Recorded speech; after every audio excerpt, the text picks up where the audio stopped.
Welcome to Global Connections with Robert Siegel, presented by the American Friends of Rabin Medical Center.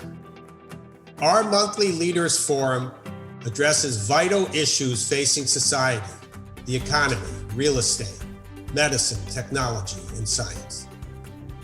My name is Dr. Joshua Plow. I'm the Executive Director of American Friends of Rabin Medical Center, a 501c3 National American charitable organization based in New York City. We at AFRMC represent Israel's premier hospital, Rabin Medical Center in Petah Tikva and Greater Tel Aviv, the leading institution named in honor of Prime Minister Yitzhak Rabin. The hospital is a model of coexistence, as it serves 1 million patients annually from all ethnic and religious backgrounds with the same compassionate care. Please support our mission. Join our community of friends. Visit American Friends of Rabin Medical Center via our website and social media outlets on Twitter and Instagram, LinkedIn and YouTube, and on our Facebook page and discussion group. Today's Global Connections topic is elections, wars, and the media. Thank you to our very special guests, David Folkenflik, media correspondent at National Public Radio, and Len Downie Jr., the Weil Professor of Journalism at the Walter Cronkite School of Journalism at Arizona State University. And now, Global Connections with Robert Siegel. Thank you, Josh. The one constant in the news media is change. I think people often confuse the way they used to get the news when they were young with some stable period in the past before great changes began. Post-war baby boomers like me remember the days when national news anchormen, Walter Cronkite, Huntley and Brinkley, told Americans by the tens of millions what the day's news was. People a little older remember a time when newsstands in every big city sold multiple daily papers. Some came out in the morning, some came out in the afternoon. My parents' generation listened to dispatches about World War II and FDR's fireside chats on the radio and AM radio. The media are always changing. And right now, the changes are intense. They reflect new technologies, new economic realities, societal changes. And the ever-evolving news media face a year of huge stories to cover. A presidential election year with the country engaged indirectly but deeply in 2 wars overseas, not to mention a culture war here over diverse perspectives, a conflict that raises questions like, what is the news and who should decide what is the news? The electorate is polarized to a degree that we can't agree on whether the economy is good or bad, and the race involves Donald Trump, whose contempt for mainstream media is uniquely challenging. There are plenty of important questions about the state of the media and current events, and we have a pair of panelists who are ideally suited to address them. Our first panelist is Len Downie Jr. Nowadays, he's a professor of journalism at Arizona State University's Cronkite School of Journalism. But before that, Len Downie had an illustrious career at the Washington Post, rising from a local news reporter to executive editor, running the paper, a post he held for 17 years. In between, he did just about every kind of reporting and editing that a reporter can do at a newspaper. Len, thank you so much for taking part today. In this hour, we're going to hear about American journalism and the challenges it faces in the coming months, but we'll get to the substance of that a little bit later. I want first for you to give us some sense of the state of the news business as a business. We hear a lot about newsroom layoffs, local newspapers folding. How bad is it out there? It's very bad for most American newspapers, not counting the really big ones like the New York Times, the Wall Street Journal, the Washington Post, which have national, international audiences and are able to charge money for that, expensive subscriptions that keep them going, that replaces the huge loss of advertising they've had. But around the country, it's harder to raise that much money from audiences. And so a number of newspapers have folded. Other newspapers have been bought by Wall Street hedge funds who are allowing them to be whittled down to virtually nothing, while taking what remains of the profits out of them, selling their printing presses and their newsrooms and so on. And so a lot of newspapers have folded around the country, and that's the bad news on the newspaper front. The good news is that thanks to the same technology that took a lot of the advertising and audience away from those newspapers, has now made it possible for individual journalists, small groups of journalists, to start nonprofit local news organizations all around the country on the internet. And they are being financed at this point primarily by foundations and giving by the public, much in the way that public radio and television are. So yeah, the public radio and television, quote, business model, unquote, to my enduring Yes. surprise, is now something that may yet restore the daily paper, or not on paper, but the daily digital news service. Yes. We used to think of a newspaper, or a broadcast station for that matter, as being defined geographically by where it was sold or listened to, what was its market, which town hall should it cover. I recall moving from New York to Washington, D.C., and reading the Washington Post, which was a paper read by, I like to think of, by the passengers in the taxis and the people who drove the taxis, by the people in the offices and the people who were the security guards for the offices. It was all about Washington, D.C. Is that dead now? Has the internet eliminated that relationship between a news outlet and a place, since a place can be anywhere given access to the web? That's true. The Post still has tens of thousands of paper circulation, but that audience is growing older, including people like my age. And so the primary audience is now on the internet, and much of it does not come from turning to the Washington Post on the internet and reading everything on its site, but rather, as you find on social media, you'll find stories that you then take you to the Washington Post story, or podcasts that may be growing out of those stories. A whole variety of ways in which people can come into the news that the Post is providing, and that's more so for these news sites around the country that are entirely on the internet and entirely dependent on finding internet audiences. Do you think that these news sites can succeed being only news? That is, when I think of a newspaper or a broadcast station, the news is in a context, and in the context for a paper, it includes puzzles and comics and death notices and weather maps and all of these Right. TV listings still, which I haven't consulted in a long time. Right. And I wonder whether can the news itself be a self-sustaining, profitable Well, there venture? are all different kinds of news, obviously. So they're doing restaurant news and food news and recreational news and cultural news and things like that.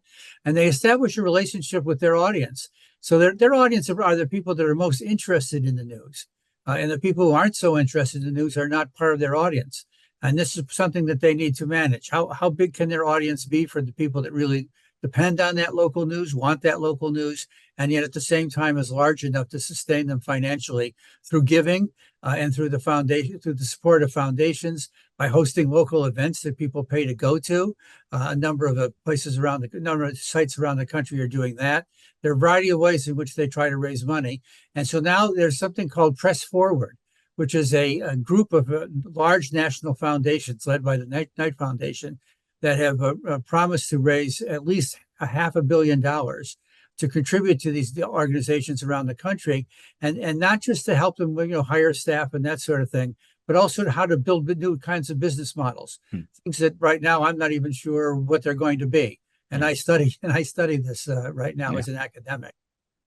We're looking ahead to an election in which Donald Trump, the all but certain nominee of the Republican Party, has forewarned us that if Joe Biden is declared the winner, it's only because the election was rigged, just as he would claim the previous election was rigged. Most news organizations have reported that claims of a rigged election in 2020 have been debunked. It doesn't seem to change public opinion much among those who think it was rigged. How does all this affect the job of reporting on a political race when one candidate is promoting a demonstrable falsehood? That's a real challenge. It means that you have to constantly report what the facts are and do fact checking on what that candidate and other candidates who are engaged in false campaigning are doing.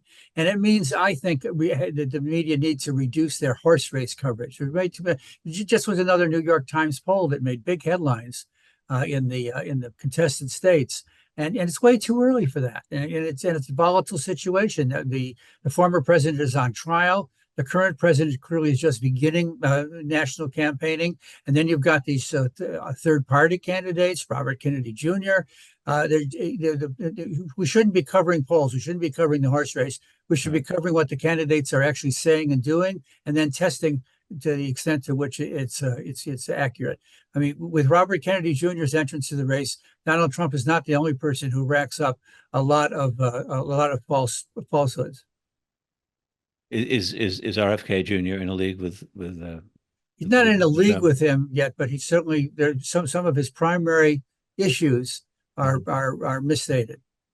But I have another concern about this election, and that is if Trump does win, I'm very concerned about what's going to happen to the news media. If you recall, during his first presidency, the news media was shut out of a lot of government, a lot of what the government was doing. Trump's campaign was suing the news media for libel, which was not justified. Right. There were a lot of things being done to try to. Reporters were being prosecuted. Their sources were being prosecuted when they did stories that the administration didn't like. And the president was turning the public against the news media quite successfully by talking about fake news all the time and the press is the enemy of the people, reducing the belief in fact-finding news. And I'm worried that all of that will be much worse if he's elected president. I have a great concern about the future of the news media. It's very difficult to know what to do with that concern, since again, he's making no bones about the media being against him, and that Yes. he is opposed to the news media, and to turn the other cheek and say, I mean, we can't be against one of the candidates. We can't take note in our coverage of the fact that this person has really threatened the news media. Well, that's certainly newsworthy to point that out to the public, and cover that aspect of things. And when he says things on the campaign trail that bring that back up again, it's important to cover that and to raise issues about it. I want to ask you about something that you probably lived through similar problems. The wave of protests on college campuses against Israel's conduct of the war in Gaza, I think, took a lot of people by surprise. And I'm just curious, for lay people who've never been inside a newsroom or an editorial meeting, laying out a front page, I mean, does something like that, like a wave of protests, lead editors to adjust their coverage, to say, well, there's maybe we haven't been looking at all of the angles with the same degree of scrutiny? Yeah, obviously that would be the case, as well as covering the protests themselves and understanding exactly what's happening in those protests, and what's going on in universities in dealing with those protests. There's obviously been a variety of responses to them, raising a variety of issues. Enough.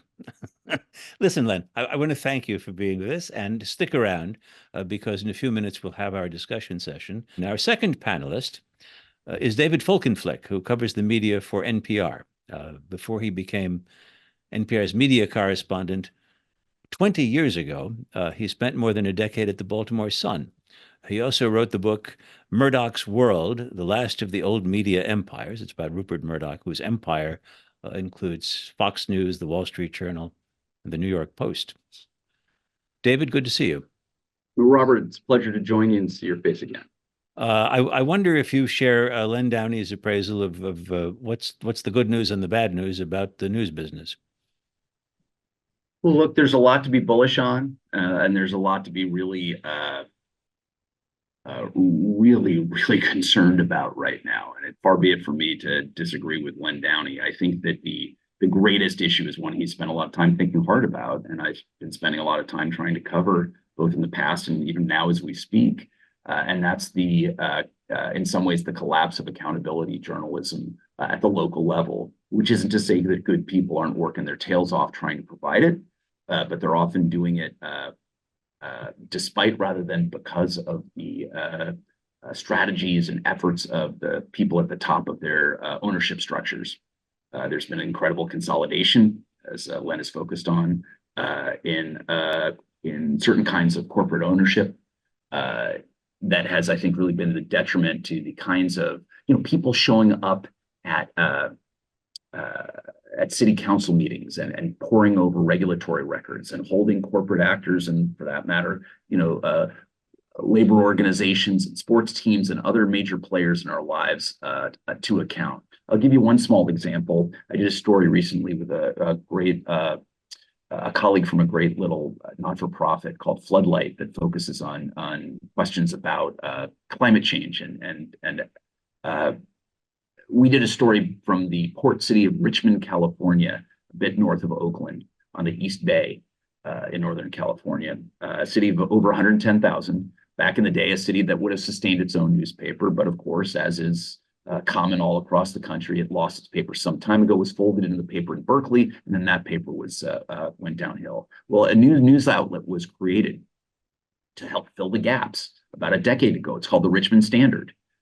Well, why is that name familiar? Well, that name evokes the name of Standard Oil, which is an important one for the city of Richmond because, of course, Chevron Oil, a descendant of Standard Oil, has one of its largest refineries in the country based there. It is the largest is the largest employer, it's the largest taxpayer, it's the largest polluter, and it owns the Richmond Standard, which is the main local news outlet there. So I went with my colleague Miranda Green from Floodlight News there for a week doing reporting, and they have city council meetings. Again, for a city of 110,000, it's not nothing. Yeah. We were the only reporters there.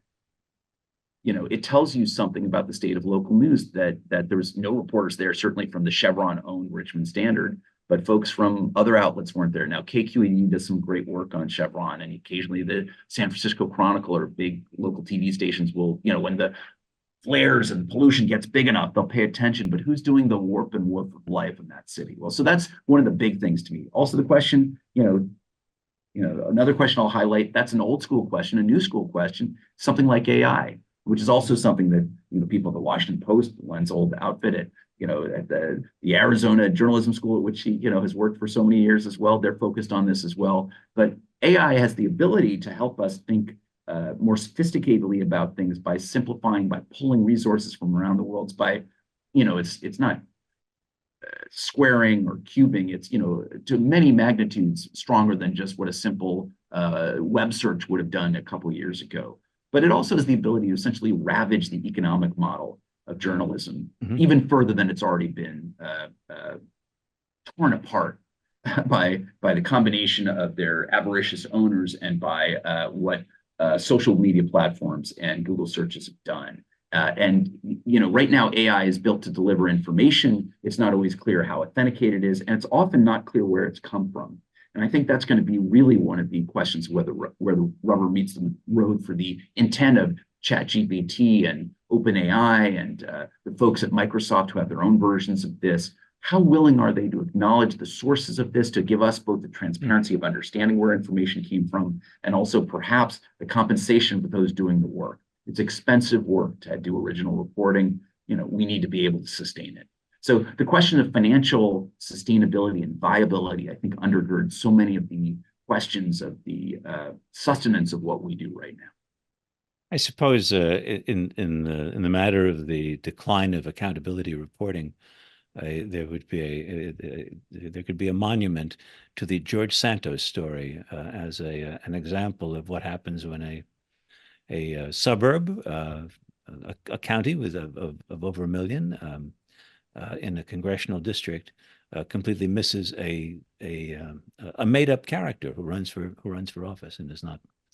One little weekly bothers to find this out and is not believed. Right. I mean, what a great example. George Santos became a national obsession, right? Santos, was this incredibly lively fixation that we all had for quite some time. But the Times, and for that matter, the Daily News, the New York Post, major television networks based in New York. They all missed it. But to be fair, the Times also missed AOC. I mean, here was a woman running for Congress in one of the 5 boroughs that makes up the name of the New York Times, right? New York City. And she defeated a longtime party boss, Joe Crowley, in a primary that the New York Times never saw coming. And the New York Times' financial model is extraordinary. They now have what, according to A.G. Sulzberger told me, is 2,000 journalists working for the Times now. An extraordinary, unprecedented number for a newspaper in this country. How many based in the Bronx? Yes. And, very few. But what's more, it's their financial model is rewarding them not for covering New York City, but originally, in the 80s became building itself west into a national publication and now a global and digitally. And so they're not going to be rewarded with incremental subscriptions, but you know what? It's the right thing to do. And it turns out she had an extraordinary influence over the shape of the new Congress. So, these are things I'm a great admirer. I pay for the Times. I get them on weekends in print edition. I have friends there, all the good things. But this tells you something about, in the absence of local news, where are we going to cover the things that ultimately define who represents us? There's a website called Statista that I looked at, which took a survey in 2022 asking journalists about journalism.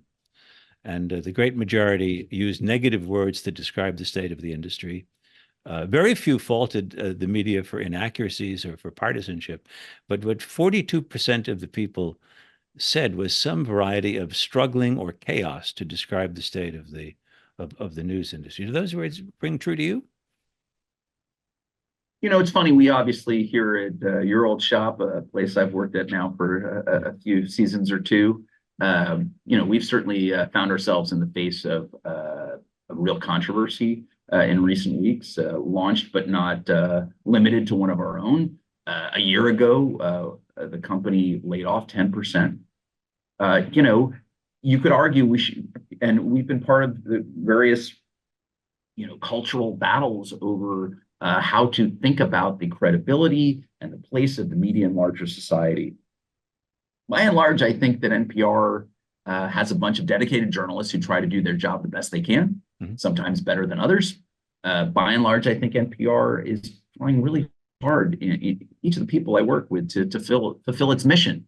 Sometimes different people interpret that differently, but are really desperately trying to get out information. The bigger question is more how forces larger than us are often able to, toss us this way and that, and force us into thinking about things that are external to our journalism, our passion, the consistency of standards, the breadth of our coverage, the ways in which we want people to hear their own voices on the air from all walks of life, all different points of view, all corners of the country. And they kind of knock us away from the things we care about. The things that people argue about on cable are often about how the media functions, are often very alien from what it is people are actually wrestling with at the newspaper level, in the newsroom level. And what I would say about this, the statistics that you saw, was that I think for many people, it's like, look, there are newsrooms where you have 3 people in a newsroom that might have had 200 some years ago. There are newsrooms in Illinois where I've talked to journalists where the top editor is based down in Lakeland, Florida. Like, how do you put out an authentic, organic report that speaks to the people of a region if you're not of it yourself and you're not there? The executive editor has decided to work from home. Is that no? He's from the home office of the group, I assume. No, it's that they basically said, "Hey, fella, you've got 5 newspapers to oversee, and some of them may be places that you don't know anything about." I mentioned the title of your book, Murdoch's World, the last of the old media empires. I was just wondering why you're confident that he's the end of something. Might Mr. Musk or Mr. Bezos decide to buy some more properties and yet become a media baron? They might, but I think you're seeing it as, I would argue that would be a new media empire when you tether it together with their enormous digital might, right? Such things would always be an appendage or an indulgence. Bezos seeking to make the Washington Post viable financially on its own feet in ways that he has not, to date really succeeded, particularly post-Trump. But I would say that that Murdoch is really sort of from an earlier era. I mean, he is in his 90s, so he is legitimately from an earlier era. But the way in which he was able to use political influence, fear, the punitiveness, the way in which he tethered together the punishing and pugilistic nature of his tabloids with the upscale pedigree and credibility of his, if it's what are called broadsheet papers, that is the New York Post and the Wall Street Journal work, essentially like good cop, bad cop, good cop, I guess in that case. Similarly, he played the same game in London and in his native Australia as a way of getting a place at the table, a place at the kitchen table, yes, but also at the corporate table, a way that he forced people to respect him who might not have if he only had the tabloids, which used to be kind of the cable channels of an earlier era, and to use political influence, have people fear him and do business with him, throw him business favors, a whole lot of financial concessions from government after government, administration after administration in a variety of these countries. I don't see that. Elon Musk has certainly used Twitter at times as a bludgeon to lift up and tamp down on those he favors or opposes politically. He's done it while, seemingly damaging the value of the property he took over. He doesn't seem that effective at it, but he has certainly changed very much the nature of Twitter. It doesn't seem to me he's changed the nature of the direction of the political fortunes of the parties.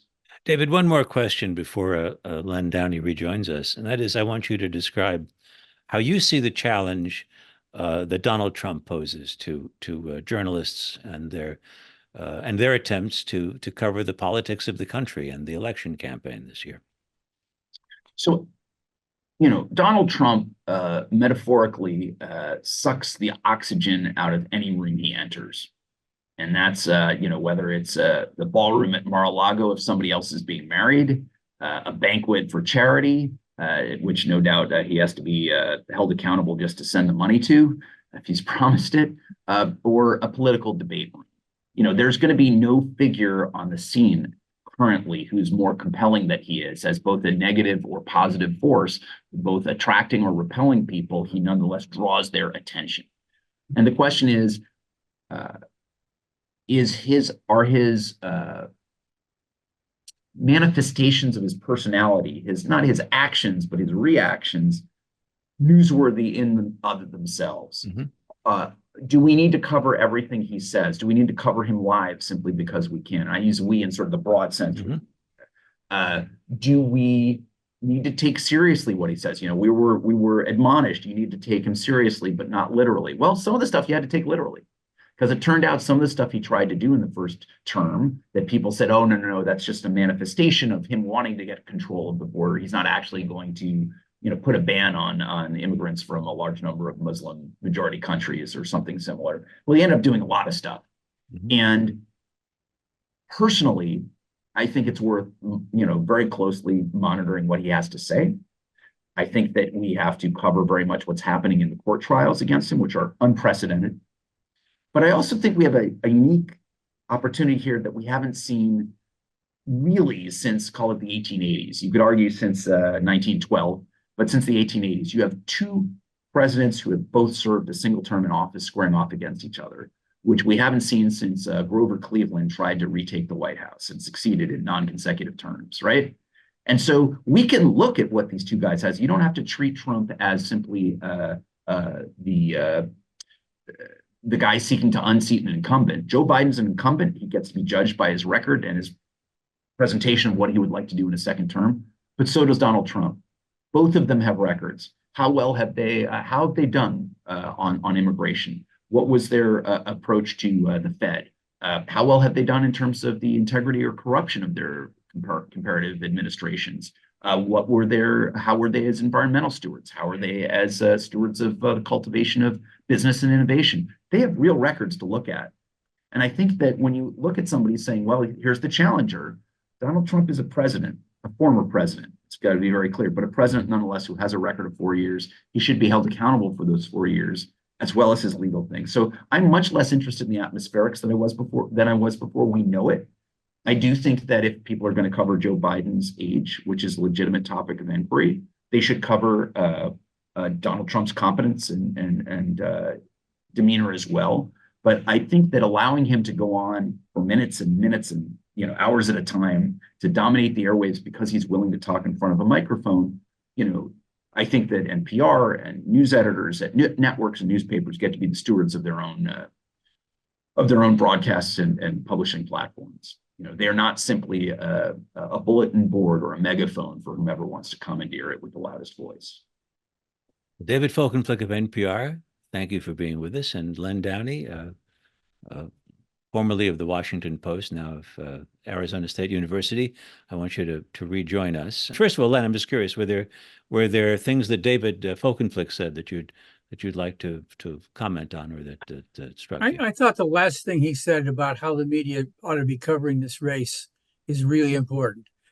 There's not enough examination of the records of both candidates, their records as president. And in fact, I too often see the policy stories, what you call in the media the policy stories, inside the newspapers, deep in the network news, if it's there at all. NPR probably does a better job than most news organizations of covering that aspect of the campaign, the records of the candidates and their proposals. We used to call that issue coverage. And there needs to be more issue coverage, and as I said earlier, less horse race coverage. Is there a difference between media and social media, or are we seeing the two melding into a single informational platform in the future? David Folkenflik, what do you think? And then Len. Well, certainly, I talk to executives at all kinds of news outlets, large and small, all the time, and they typically, although not always, will say we want to meet the audiences where they live. So if they're on TikTok, we've got to be there. If they're going to be doing it through X or through, in our case, we're not on X, but nonetheless on various social media platforms, we have to be there. Some of these outlets post on sites that end up looking more and more like social media sites. But I do think there's a real distinction. Where I don't think there's always a distinction is in the minds of consumers, readers, viewers. They say, well, I saw it online. I saw it on TikTok. I saw it. Well, where did you see it on TikTok? You see it from the Washington Post? Because that's going to be a very different experience than if you saw it from some guy who kind of processes things he heard on cable news that itself is extracting from somebody on, in the Wall Street Journal. These are very different things. Simply telling people they have to be more thoughtful about as consumers is at once necessary and completely it won't get the job done. So no, I don't think that there is a single morass when it comes to how it's created or the relevance of it. I think that those social media platforms like Facebook and Google, which in some countries where they're being directed to compensate news organizations for doing original journalism, and they've essentially delisted or made it much harder to find journalistic content as a result, because they don't want to do that, be forced into that compensation. I think they're the poorer for it. And I think that there have been some studies in Canada suggesting it's not that bad, but it's not great. It's not the way it should be. And I think there needs to be a delineation as Facebook, Meta initially proposed, where they indicate things with banners and labels and other things so that you understand where things are actually coming from. Len, and I think that, as I tried to signal, I think that's going to be even more important with AI. Len, I won't press you on AI. Len has forewarned me, and I agree that he will not comment on AI. He feels about it the way I feel about Bitcoin. I think that I decided at some point I'm not going to understand this, and I will therefore not talk about it. Well, I understand AI to the extent that it can be substituted for journalism, and that's very worrisome. And as it becomes increasingly more sophisticated, we just saw some news about it within the last couple of days again, about a more sophisticated version of AI than we've ever seen before. It will look more and more and seem more and more like journalism. And the worry is that it's going to be some of these rapacious owners of news media are going to substitute it for human beings, substitute it for real reporting. And that would be very dangerous, because we not only know that it makes mistakes, but it's just not the same as digging deeply, the way in which journalists do, the way in which David just did in the story that he talked about earlier about Richmond, California, for example. You're not going to see AI producing that story, and that's really important. The other response to the question is that I think the news media is becoming increasingly sophisticated about getting itself into social media, onto social media, in front of people's faces. David's right that it's harder for people still to differentiate what comes from NPR or the Washington Post or some other untrustworthy news organization, or not even a news organization. But it's important that they be where they need to be. There are legitimate questions about TikTok's ownership, for example, and whether or not it invades the privacy of people who use it and can be used in nefarious ways by the Chinese government. But at the same time, Washington Post, the New York Times, NPR, they need to be on TikTok as long as it has this huge audience, and then see how things go. But can you explain? I mean, this has happened, and I guess we've all watched it happen. But can you explain how it is that that social media, very often with much larger exposure than some of the original media that whose Sure. work is being distributed on it, social media have access, or at least the people who subscribe to it have access to pass around a piece they've read. I just did it. I just sent a wonderful, a really smart essay from the Washington Post. I just sent it to 4 people today to look at. Where did I come by this right? And where did good journalism outfits surrender this right in order to, I assume it's in some way profitable to them? Well, first of all, they had no choice. And because I'm old enough to remember I was running a newsroom when we thought we had choices, and we were foolish to think that, and we were relatively unprepared for how much the digital revolution was going to change what we were doing. Fortunately, the Washington Post, to take one example, or the New York Times, another, are taking now full advantage of all this opportunity that exists in digital media. But for a long time, the news media was very slow in taking advantage of that opportunity. So I think the real answer to your question is the Post probably is pretty happy that you showed that to 4 other people, sent that to 4 other people. And they would hope that if they don't already have access to the Washington Post, they'll gain access to it because they like this particular piece. Also, Robert, presumably you're subscribing. Yes, You're I'm paying the subscribing. Washington Post. I'm So they are giving that Right. to you as one of their benefits, that you have the right to share it in a way that, were you an incidental, visitor to their site, you might not to the same degree. And so that's one of those calibrated things where they're like, well, if he's giving out our merchandise for free, for sampling, for others, maybe a small percentage of those will become subscribers themselves, but it's enough that losing out on the making sure that everybody does it. There are other people who do it other ways. The Boston Globe, which has been quite successful as regional papers goes and viable, though smaller than it once was for sure. They have a really tough paywall. Like they have a really tough, and there are others that have done well as well that have, basically a portcullis falls real quick if you're going to show up on their doorstep. Mhm. And the idea is they want to make it that if you're curious about what's happening in the area that they dominate, you got to pay up. But they were convinced. Look, originally, in some ways, you can talk about the original sin being that the paywalls weren't installed in the first place. Websites were free. People were figuring this out. The World Wide Web became basically a consumer good in '96, the same time as Fox and MSNBC were launched, give or take. And we were figuring this out. I was in Baltimore. My boss, John Carroll, was competing with Len, right? Down the BW Parkway and I-95. And we were looking at them. And at one point, I've written this before, but at one point I said to John, I was like, I got to say, what they're doing at the Post is pretty terrific online. And look, it wouldn't seem smooth and terrific by today's values, decades later, but it was really rich. They were doing original work, some of which didn't appear in the paper. They were trying to use video and other formats and mediums. And I was very impressed. And John said, they're doing great stuff. He's like, I'm admiring, but they're also losing about, in his estimation, $70 million a year on it. He said, I kind of like to see them perfect it, make it financially viable, and then steal their idea. He's like, because we don't have the money to spend to do that here. We don't have the wherewithal. The Baltimore Sun was not the home paper for at that time, LA Times owned chain.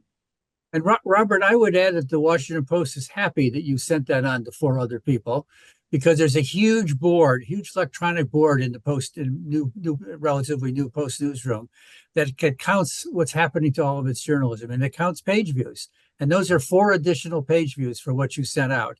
And the writer of that particular piece would be happy to know that 4 other page views existed. 4 other people saw that as a result of your sending it to them. It's a different way of looking at success, which is not always financially the only measure of it. I want to ask both of you about war coverage. Right now, there are wars in Ukraine and in Gaza. As we discovered in the House of Representatives, there is some opposition to our support of Ukraine. It's not overwhelming by any means, but that policy is a little bit more controversial than it might have seemed a year ago. There's a lot of controversy over our policy in the Gaza war and our continued support for Israel, which is by agreement not even reviewed. I remember when there would be crises in the Middle East, the amount of mail we would receive at NPR in my day, accusing us of bias in one direction or the other was always intense. I'm just curious how you think the American media are doing in covering these wars and conveying what they're like beyond scenes of people in terrible distress and bleeding and making us obviously sympathetic to their plight. What kind of grades do you give American media, Len? Well, the war in Gaza is particularly difficult to cover. It's very difficult to be in Gaza, to be able to see what's going on, to be able to interview people. The video that we do see means that people are risking their lives in order to produce that video, or it's video that's been produced by Palestinians and then picked up. And Israel engages in a whole lot of censorship and makes it very difficult to know what's going on there. They're not being very forthcoming about it at all.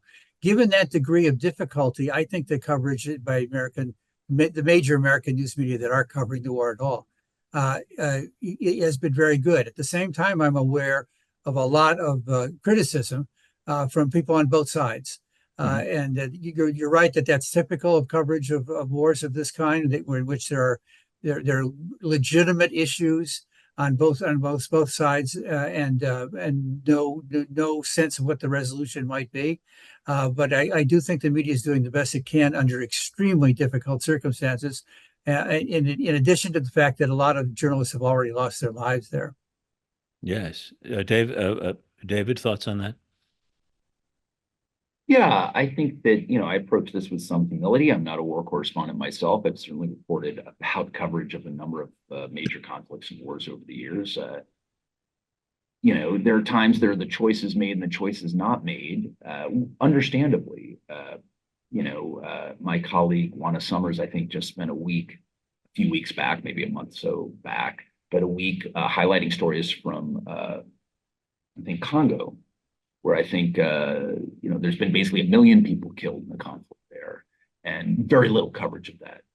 And it in no way detracts from the humanity that has been under siege in Gaza, to acknowledge that some of these choices are news choices, some of them are seemingly political choices, geostrategic choices, sort of choices of, heritage and ancestral ties, in terms of what stories make it to air, what stories make it to the front pages of major news outlets around the country.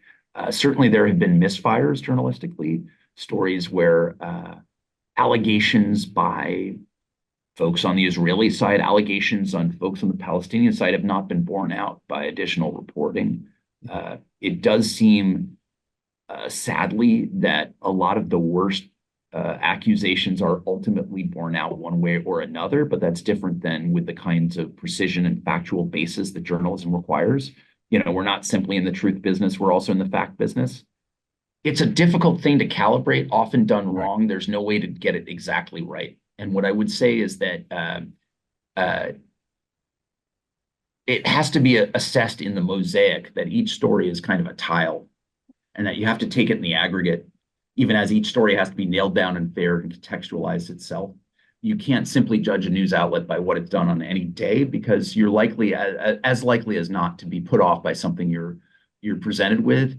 And I think if you're going to be a fair-minded citizen and not just a consumer of news, you have to be open to the idea that sometimes the news and events are going to upset you, not simply because of the traumatic nature of those events, but because of what they reveal about folks that in which you may have some sort of rooting interest.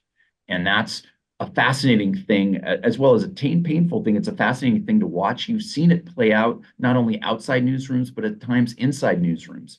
Just as you've seen it play out at college campuses, there are these cultural tensions that play out generationally, attitudinally. You saw the New York Times torn apart for weeks over the question of whether or not they would give an episode of The Daily over to coverage of a huge story they did just before the beginning of the year, arguing or making the case that Hamas embarked on sexual violence as a strategy, did not just simply occur, but was a strategic part of their assault and terrorist acts on October 7th. And the journalists at The Daily, the Times' flagship podcast and public radio program as well, basically raised so many questions as to block it. It's still, here we are mid-May, it hasn't appeared yet. It was scheduled and it has not appeared as an episode. If something was good enough to be a front page story on a Sunday, essentially a kind of prize bait of sorts, fully reported, that isn't good enough for The Daily, was it good enough for publication? That is a tension at the time. So these things have, I think there was a political element of that, ideological element to that. I think there was a journalistic element to that. I think there was partly people at the Daily were burned by what happened with an earlier podcast called The Caliphate about ISIS, most of which had to be retracted, even though it was led by a star reporter on terrorism. Yes. And so, war is, I think, in some ways, the most difficult thing to report on in real time. Yes, that controversy led to, I think, a petition of journalism professors who would criticize the story, and that that was not turned into an episode on The Daily.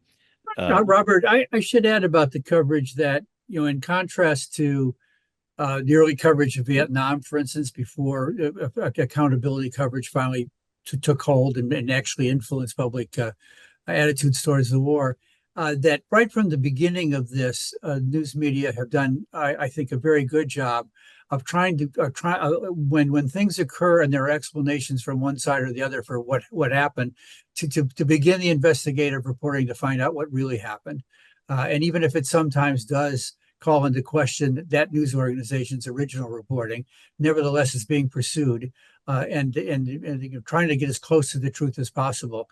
It under very difficult circumstances. And I think that's an important characteristic of the coverage of this particular war. Here's an example of what we're talking about. And if we were on, if I were being a journalist right now, I would not read this because I can't vouch for its truth. I don't know if this is accurate, but a listener, Joel Schwartzman, writes that the UN has revised their estimate of the number of Gazans who've been killed in the war. I just don't know. Maybe you guys know that. I don't know that for a fact. Why do you think this story has received as little coverage as it has? How is it that media in the U.S. has been so willing to repeat the figures put forth by Hamas without doing the due diligence? By Hamas, we mean the Gaza Health Ministry, which is like every other official office controlled by Hamas. Why has the U.S. media gone with these numbers without doing the due diligence to validate Hamas numbers? I don't know how they would validate Hamas numbers, but this is what you were just talking about. You're right. It's not as though we can go to Hamas and I can stroll in there and say, hey, Dave Folkenflik from NPR, line them up, show me what you got, and let's verify all this stuff. It's very hard to do. Hamas has attempted, as the Times' recent reporting on, the kind of spy system and network that Hamas has maintained in Gaza. Hamas has a great deal of support in some quarters. It is reviled in other Palestinian quarters, but it has had a stranglehold over that area since winning election in I think it was 06 or so. 05, I think. Oh no, 06, yes. I want to ask about something completely different. Enough Gaza. There's an argument these days about diversity, equitableness, inclusion, DEI, whatever. And journalism, like education, is one of the areas of American life which is very much engaged in this discussion. Does having a newsroom that is diverse mean that the reporting that will come out of that newsroom will be in some way qualitatively different, or is now qualitatively different than it would have been in a less diverse newsroom? And does that mean that editors and publishers should be thinking in terms of different standards of what's good, of what of what's fair, and what in the reporting that comes out of their newsrooms? Len, what do you Well, think? a colleague of mine at the Cronkite School, the former president of CBS News, and I did a study about this that caused some commotion in the news industry. And in fact, yes, newsrooms are becoming more diverse. It was only some decades ago that newsrooms were almost all white and all male, and therefore there's a lot of life experience and knowledge about things that would be left out of those newsrooms because they didn't have experiences that would make them do reporting that they might not otherwise do. And so newsrooms are much more diverse now. They're also working harder at covering the diverse communities more than they did before. There are some television stations, for instance, that Andrew and I discovered. Andrew's This is Andrew Lack. No, it's Andrew Hayward. Oh, excuse me. Andrew Hayward, former president of CBS News. And we've discovered newsrooms where the television newsrooms where they're now putting reporters out in parts of the city that they never covered before. And as a result, are discovering stories that they never knew were there before. And the same thing is in my newsroom during the quarter century that I ran the Washington Post newsroom. I not only wanted the newsroom to be more diverse, I wanted people to hear from each other about their knowledge about things and their attitudes about things, not to shape coverage to a certain point of view, but to have the coverage be smarter than it would otherwise be. I remember, for instance, the beginning of the AIDS epidemic, and discovering that there were people in my newsroom who were gay, who were not outwardly gay, and who would come to me confidentially and say, "There's this bad thing going on." We were the first newspaper in the country to have an AIDS reporter, for example, as a result of that diversity of our newsroom. And I made it clear to people in the newsroom that anybody in the newsroom could comment on any story that they saw in the computers. Once we had computers, everybody saw what everybody else was writing. And they can come to me, or they can come to another editor, or come to those other reporters to say, "I think there's something wrong with this. I think you're missing something here." Again, not to slant stories, but to make them as complete and as close to the truth as possible. So the diversity is a good in and of itself, regardless of whether you see that your circulation has increased dramatically with this Correct. group or that group because of the way you're reporting. Correct. Because you want to be as accurate and fair as possible, and you want as much help as you can from a diverse newsroom in doing that. David Folkenflik? I don't speak for NPR, although I cover it and I get my paychecks for it. But what I can say is that it's absolutely true that news organizations benefit from having people from different walks of life, different parts of the country, different backgrounds. I remember an editor who hired, a Navy veteran who drove a cab, but kept writing letters to the editor, raising interesting questions. He ultimately hired him as a columnist.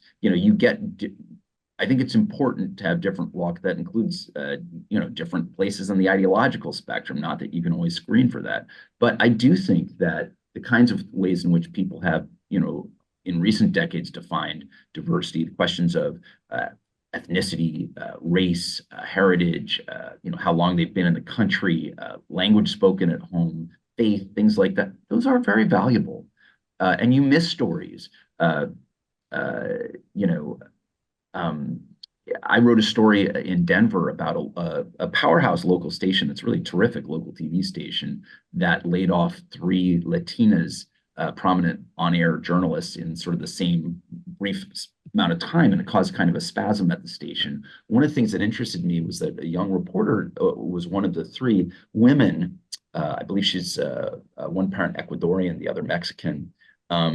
had gone to an announcement by all these white state officials saying, well, we're requiring this this polluter to pay $10 million to clean up this area, to prevent basically certain kinds of ash from polluting the area. And isn't this too bad? And she went and realized that all the people in the neighborhoods where this was happening were themselves Latinos.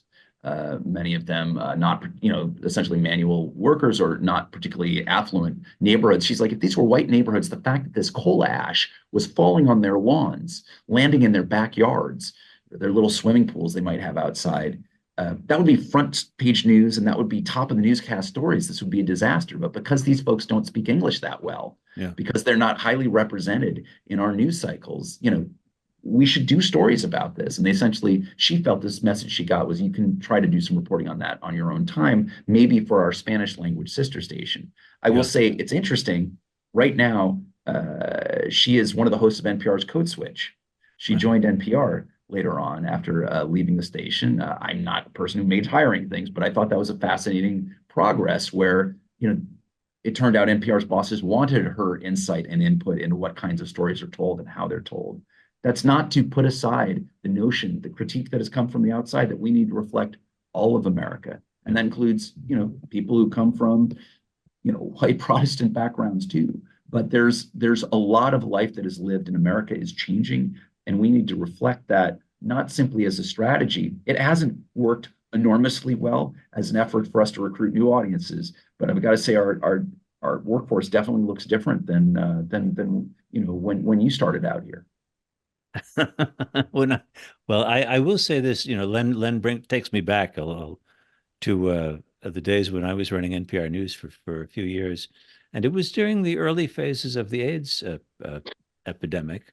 And I remember our science advisory committee confirming, to my satisfaction, that this was not overblown, that this was the epidemiological problem, the crisis facing the country at that moment. And we did a lot of coverage. And as a result, I don't think there were very many gay journalists working in the coverage, in our original coverage, but I think we attracted a lot of terrifically talented gay journalists who heard that this was a place that wasn't afraid of reporting about these things. So I thought NPR benefited in that way. I've benefited from listening to you two guys today. You make me feel better about journalism, however struggling or chaotic it may be right now. And I'd like to thank you both, David Folkenflik and Len Downie, for spending so much time with us. Thanks, friend. Thank you very much. And also many thanks to Joshua Plout and Roni Giuliano from American Friends of Rabin Medical Center, which produces Global Connections, and our technical director, Bobby Grandone. Thank you to our program sponsor, which is the American Friends of Rabin Medical Center. It's a 501c3, a national charitable organization which represents in the U.S. Israel's biggest hospital, Rabin Medical Center, in Petah Tikva, in Greater Tel Aviv. The organization's website is www.afrmc.org. I'm Robert Siegel. This has been Global Connections. Stay healthy and stay safe.